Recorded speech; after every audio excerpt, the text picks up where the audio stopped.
Hello and welcome to another edition of Rex, the Adequate Would-Be Chef. Tonight we're going to a vegetable dish and we're going to basically make tomatoes a la Provençale. Basically we're having tomatoes stuffed with breadcrumbs, herbs, and garlic.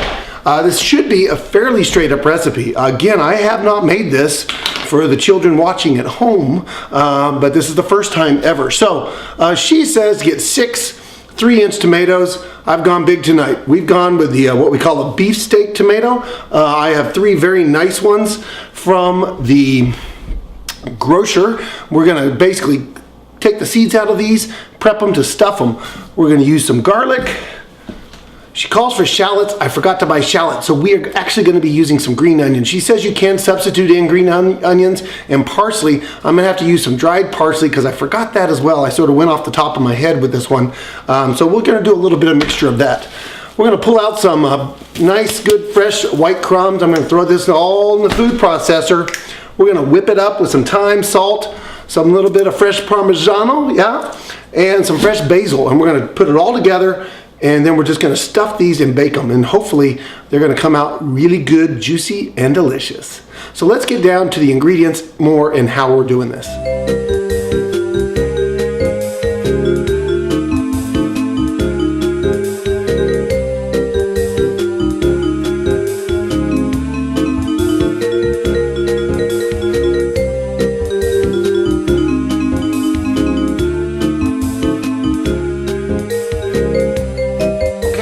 Quickly, we're going to go over the ingredients one more time. Again, I'm using 3 very large tomatoes. Yes, I said tomatoes. You can say tomatoes. It's up to you. I have a nice 3 tomatoes here. We're about to work on those.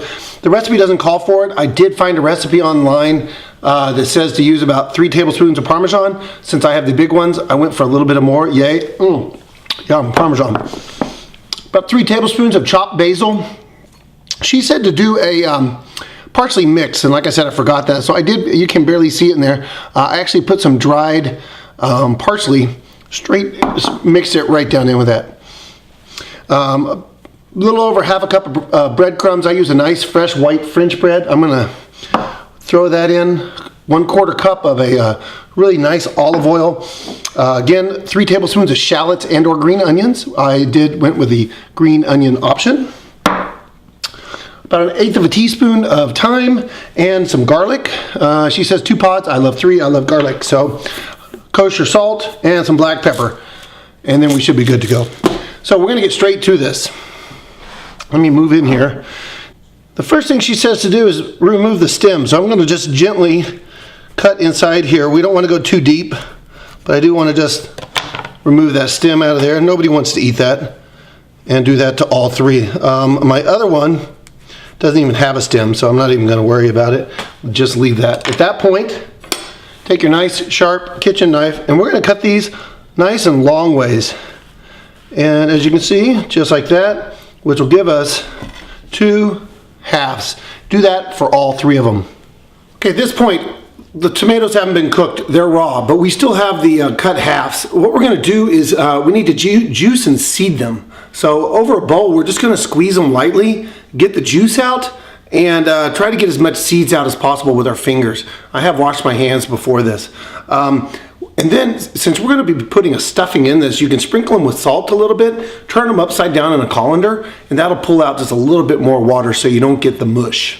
All right, so I'm going to gently, well, let me try to do this in the camera view here. So as you can see, as I'm trying to squeeze it, it wants to come out. Not too easy. And now I've these are a little bit, let me move up here. You can sort of see, I mean, you can see at an angle there, see how the stuff just wants to come out. And I'm just going to help it right along. We just want the shell of this tomato. There are nice meaty veins that run along right in here. We definitely want to keep those. That's some good eats, as Alton Brown would say. So let's just, there we go. Can't be too gentle with it or you're not going to get them out. Notice here I'm splitting. I think I gave it a little bit too much oomph.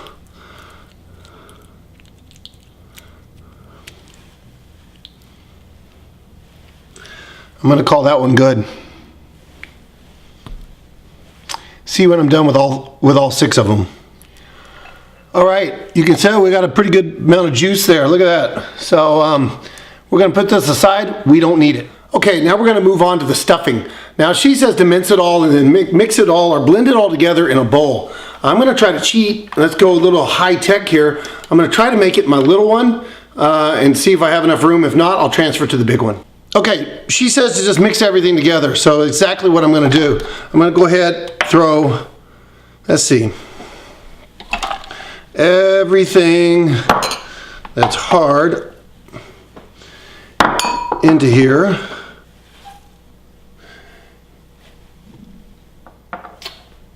Now she said a 1/4 teaspoon of salt, so a nice little pinch of salt. Kosher salt, I found you got to put a little more in generally. And we're going to put just a big pinch of pepper, which for me, that's a pretty big pinch. Now I'm going to mix this up first, and then I'm going to throw in the breadcrumbs and the cheese. There's that. Now let's see if we can't get this bread to mix in nicely and along with this cheese, and hope we have enough. It looks to me like I got a lot of tomatoes and not enough sauce. I almost forgot the olive oil. I was wondering why it was a little gooey. So let's go ahead and pour that in.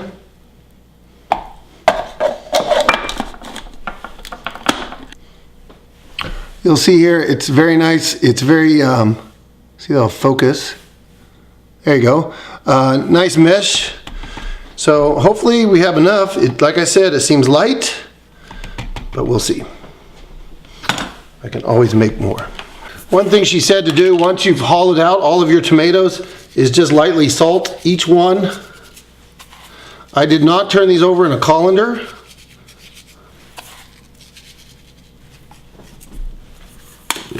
So I'm going to hope and salt and pepper them.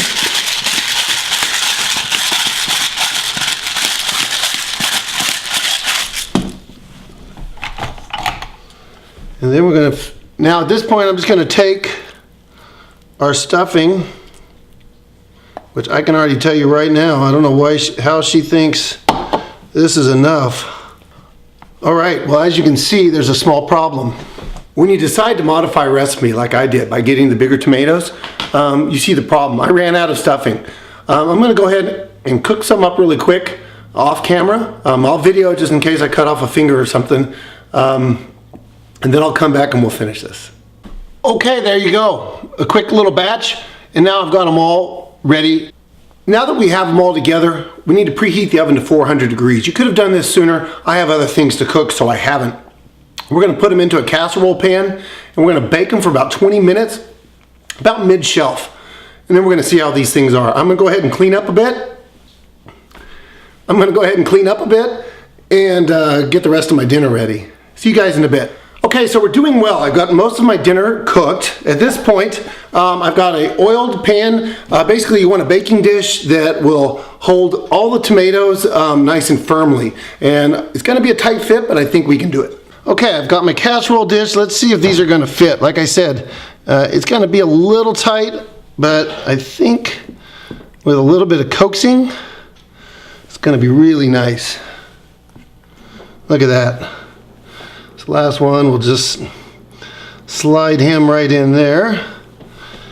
Very, very nice. Looks like a chia pet. Okay, now that they're in the pan, I'm gonna throw them into the oven that's preheated. Like I said, sort of middle to top shelf. She says cook them around 20 minutes. I'm gonna make sure, since these are a little bit larger, it might take a little bit longer, but we'll see. Okay, so I did mess up a little bit. A, I was in a hurry. And, well, B, I just didn't read the recipe properly. If you look, and I'll look for you, it basically says, arrange the tomatoes in the roasting pan, do not crowd them. Well, if I edit this back, you'll see me wedging them in the pan. So, basically, I don't think they really cooked the way they should, and they were just, by the time they were done, they were boiling in the pan with juices. I think if they would have been spread out more, the juices wouldn't have boiled them so much, and they would have browned on top. because she says to move them to the upper 2/3 of the oven within the last 10 to 15 minutes to get browning. As you can see here, we don't really have any browning. And we have a very flaccid, or I don't know what the word is, tomato that is, well, not so pretty. But hopefully it's going to taste good. I want to taste this, but I know it's going to be so hot, I'm going to burn the living crap out of my mouth. But for you guys, anything. Yep, that's hot. I'll edit out the blows. There's going to be about 5 more of these.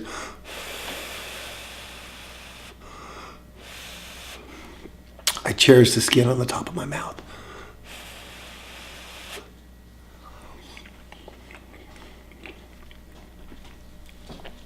God, that's hot. Oh my God.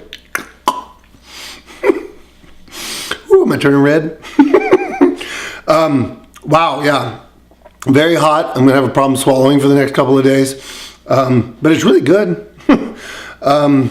Remember earlier when she called for 2 cloves of garlic and I said, oh, but I love garlic, and I put a lot more in? Yeah, it's pretty garlicky. Follow the recipe. She sort of knows what she's doing. So anyways, it is good. It's very quick. It doesn't take long to make this dish, and I highly recommend it. Let it cool before you eat it next time, okay? Thanks.